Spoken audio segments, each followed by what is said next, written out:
So this person is a entrepreneur, restaurateur, a very good friend of mine. He is the founder of the biggest vegan restaurant in the UK.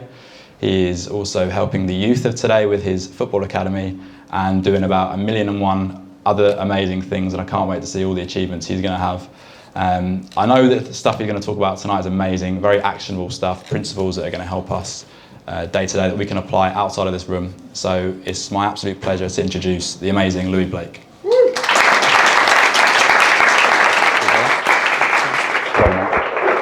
Let's get this on. So just to preempt this, a very different audience to the one I had last night. I was actually doing a talk in my restaurant to a group of 30 farmers. And when I did definitely agree to it, but I was so focused on tonight, I completely forgot it was yesterday. And when I turned up to the talk and realised what it was quite a difficult talk to have on how the agricultural landscape's changing and how we perhaps need to look to a more sustainable food system. So trying to tell that to farmers that have had farms in their family for generations was a interesting event. But what tonight, as Mark alluded to, what I wanted to try and do is, as well as kind of give some context by sharing some of my personal stories, was try and provide some really actionable things that have helped me. And this came about, and I guess adversity it comes up for us when we're facing and when we're trying to excel and when we're trying to grow and when we're pushing our boundaries. And I guess by being here tonight and by pursuing this line of inquiry, all of you are pushing boundaries. And in pushing boundaries, we can really add value to other people by sharing the things that we find to work. So hopefully that's what I wanted to for you guys tonight, is share some of the things that have worked for me. And I don't really think that we don't ever really get to a place where we've totally overcome all of our adversity. And I guess we can start out, we think, well, when I just get to there, everything's going to be good. And when I just get to there. And often the bigger the boundaries we push, the more adversity comes up for us. And over the last 2 years, I guess I've pushed against convention more than ever. And in that process, I've learned a hell of a lot about myself. And what I decided to do is, part way through this process, was start to document some of the things that I found to really help me.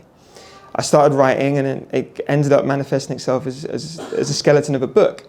So what I want to share with you tonight is kind of the individual principles. It will flow to a degree, but equally these are things that I'll go back to every now and again whenever I feel that I need it on an individual basis. And the first one, to kind of the introduction, essentially is, what's the alternative? And to me, I had an event that happened very young in my life that kind of served as a metric for me to measure against. If I don't do this, then what else is there? And I have to go and do this because of this event. And it happened when I was 16, and me and some friends, as 16-year-old boys do, out causing trouble. And we got into an altercation with some older boys who had a car, and they pulled up on me and my friends, realised they were outnumbered, and spun the car into me and my friend. And my friend died. And I picked him up, and he wasn't moving, wasn't breathing. And I didn't understand what happened at the time. But having just left school, there was all these other things going on. And what do I do next? I don't want to go and sit in an office and do something I don't believe in. And I don't want to just go through life. And it gave me a real sense of morality so young. And it put me in the mindset of, fuck this, I need to do something that I believe in and that I care about, and that otherwise is a waste. And I need to go back and use that as something to think about whenever I catch myself just ticking along. And how that manifested at that stage was, I loved football. It's all I wanted to do. I wasn't good enough to play. Lots of my friends ended up playing professional. I wasn't.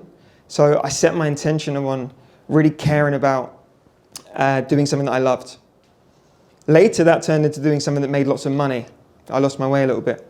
And finally, it came full circle, and it was about doing something that makes an impact on other people. And I now kind of use those three things as a benchmark for anything I do. First principle is to know yourself.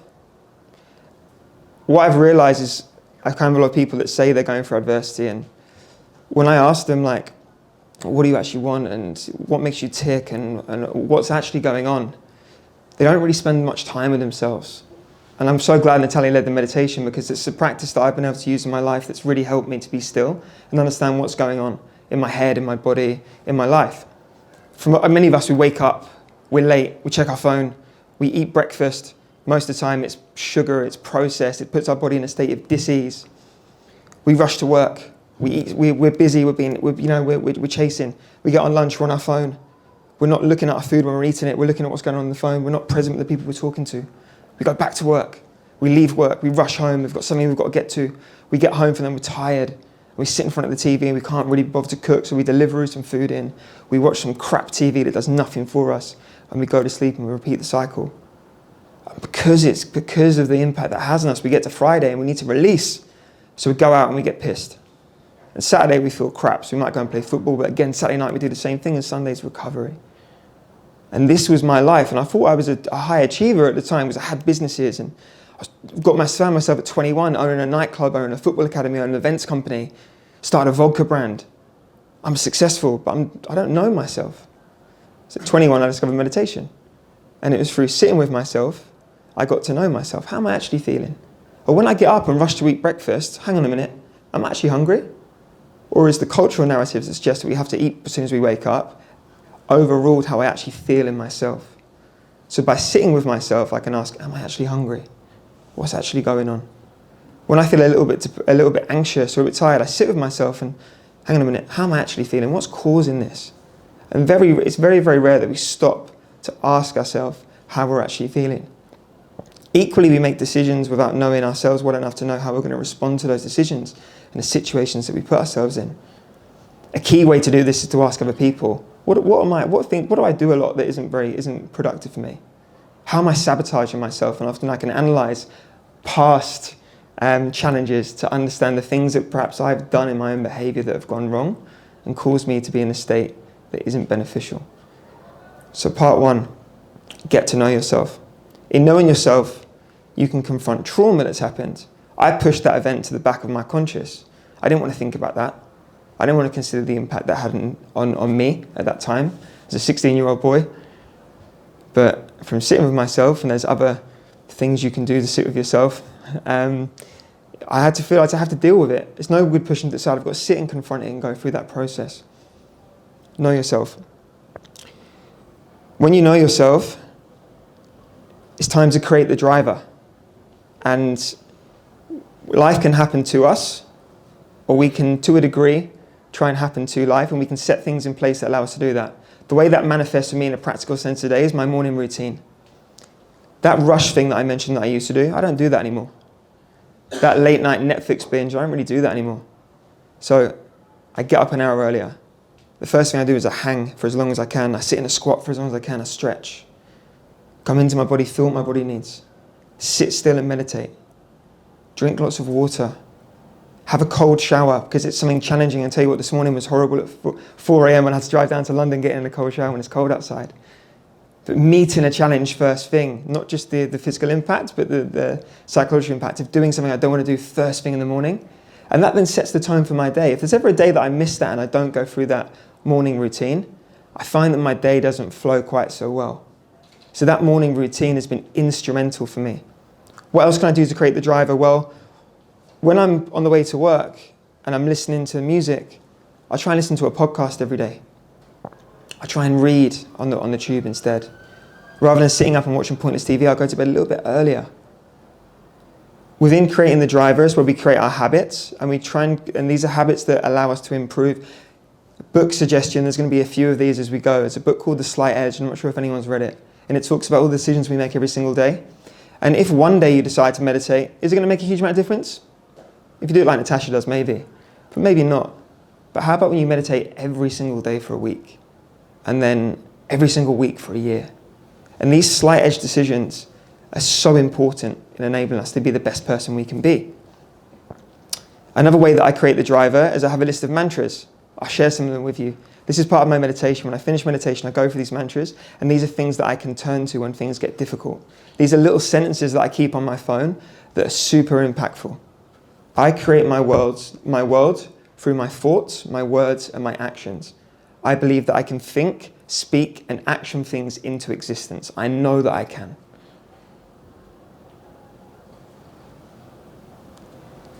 The universe is working in my favor.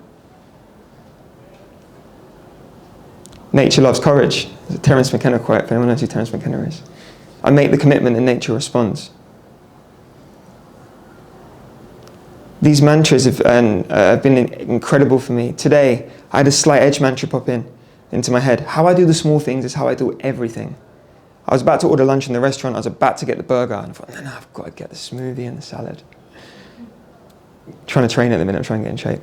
So creating the driver is super important. When we create the best version of ourselves and set habits that we can revert back to, we create the driver. And the reason I use the driver analogy is because I used to look at my business as the vehicle, and I always focused on the vehicle. Vehicle. Put more hours into my business, If you ignore the driver, the business will fail. You're not able to be the best driver of that vehicle if you don't do the work on the driver as well as the vehicle. So create the driver.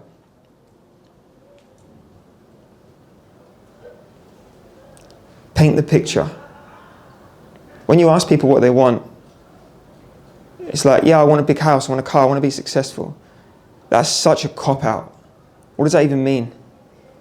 How strong an idea do you actually have of what you actually want? I'm talking in a macro sense and a micro sense. So when I go into a situation, I ask, what is the best possible outcome that I could achieve from this situation? In a micro sense.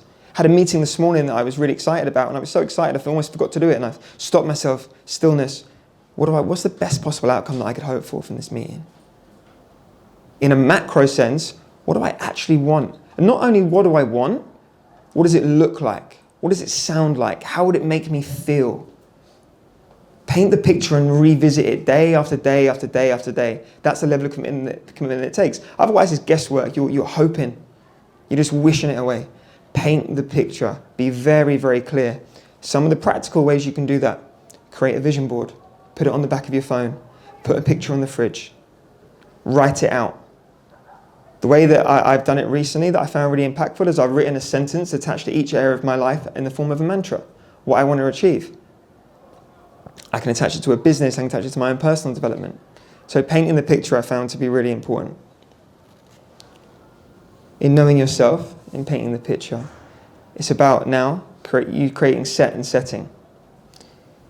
We can definitely take on the energy of the people we spend a lot of time with, and we can definitely be impacted by the environments that we put ourselves in.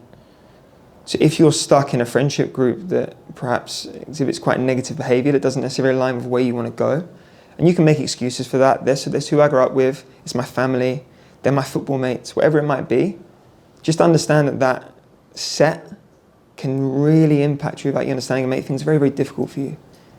Equally, the setting, the environments that you put yourself in. I'm self-aware enough now to know my relationship with alcohol is terrible. So I don't put myself in the environment where it could benefit me negatively until I'm at such a stage where I'm able to do it. So I remove myself from that setting. Equally, there's certain people that I can surround myself with that can start to make me doubt myself and perhaps maybe tempt me in the wrong way. So I remove myself from that environment. Equally, on the flip side, you can foster a collective of people that can bring out the best in you. I try and call Mark once a week because we always have really energizing conversations. Be with someone that brings out the best in you that shares the vision. Try and surround yourself with those kind of people. And if you haven't got direct access to them, think about the books, the podcasts you can read. We have access to the best minds that have ever existed in the form of books. That's your network if you don't have one immediately available to you. Don't be scared to reach out and ask people as well. The middle ground is very saturated, but at the top, people aren't messaging them really. You'd be surprised at the replies that you get.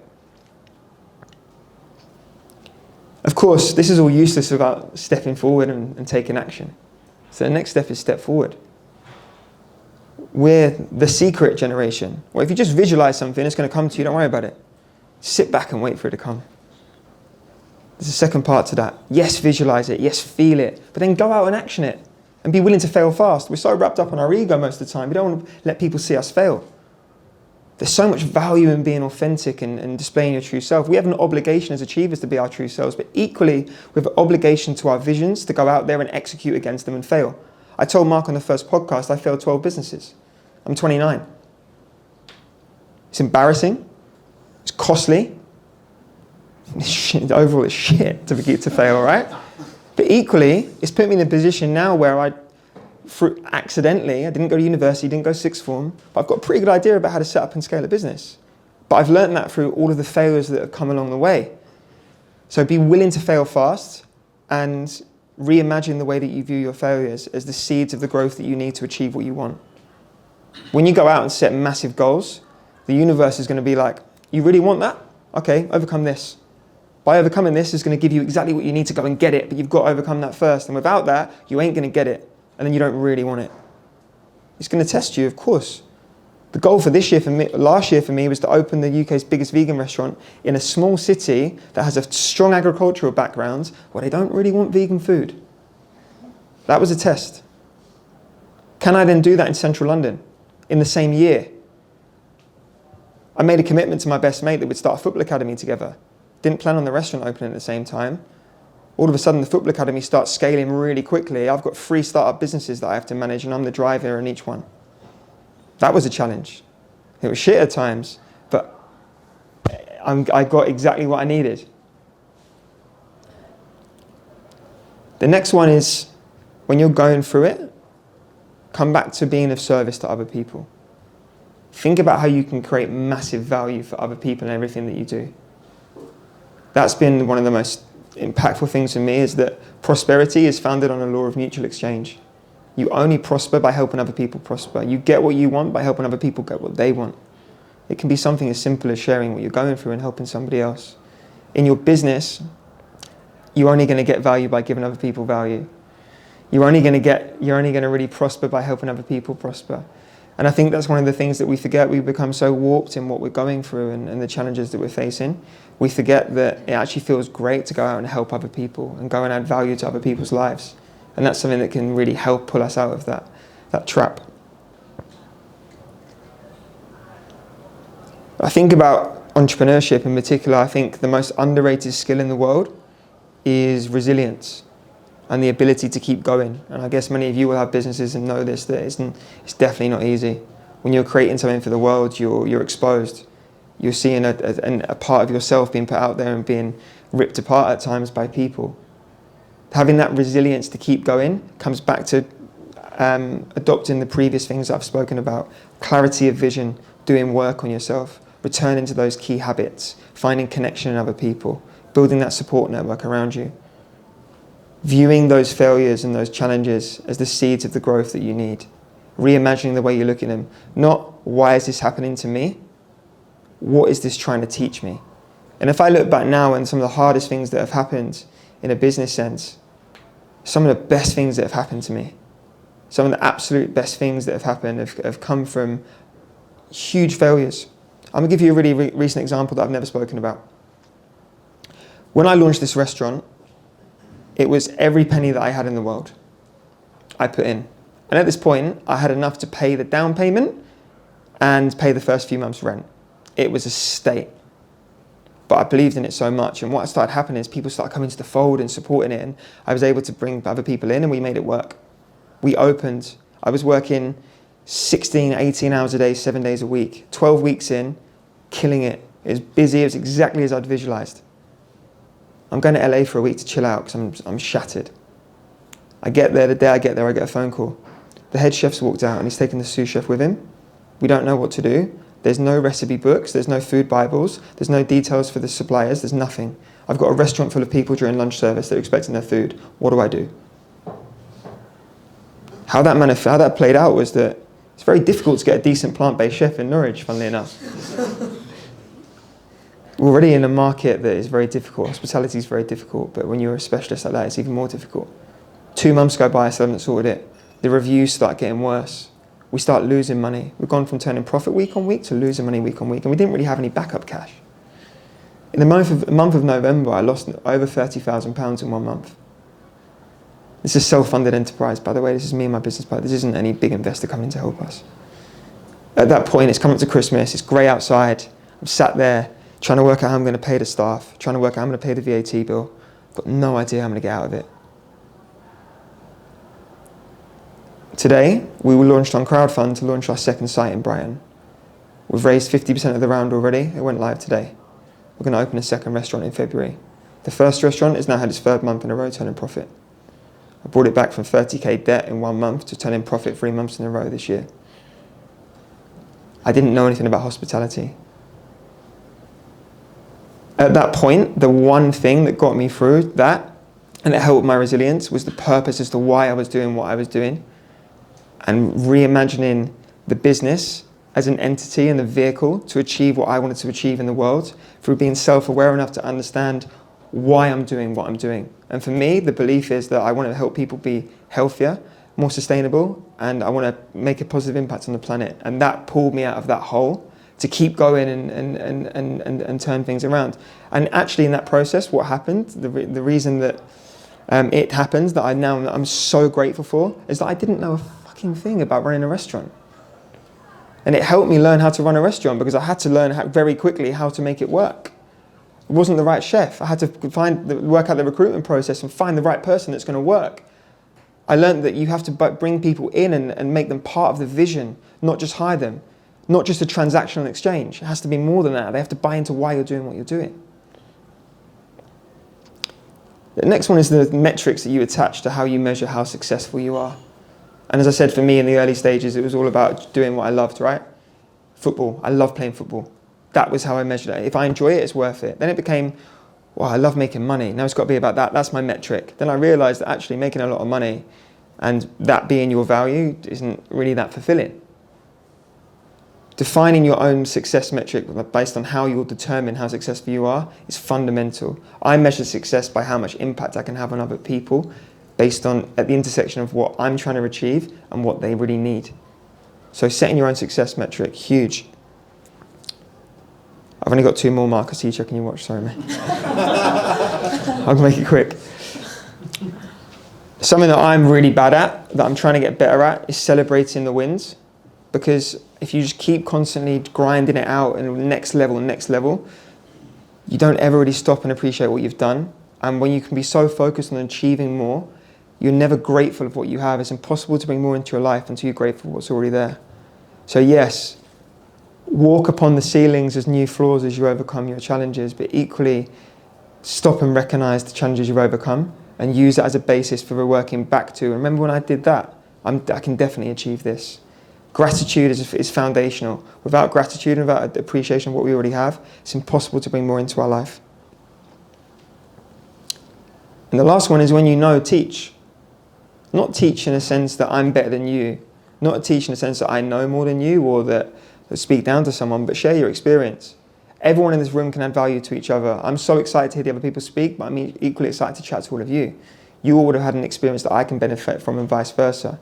And it's in connection to other people and sharing these experiences that we can help each other grow. Since we're all here and we're all concerned with improving ourselves, it's about how we can add massive value to other people.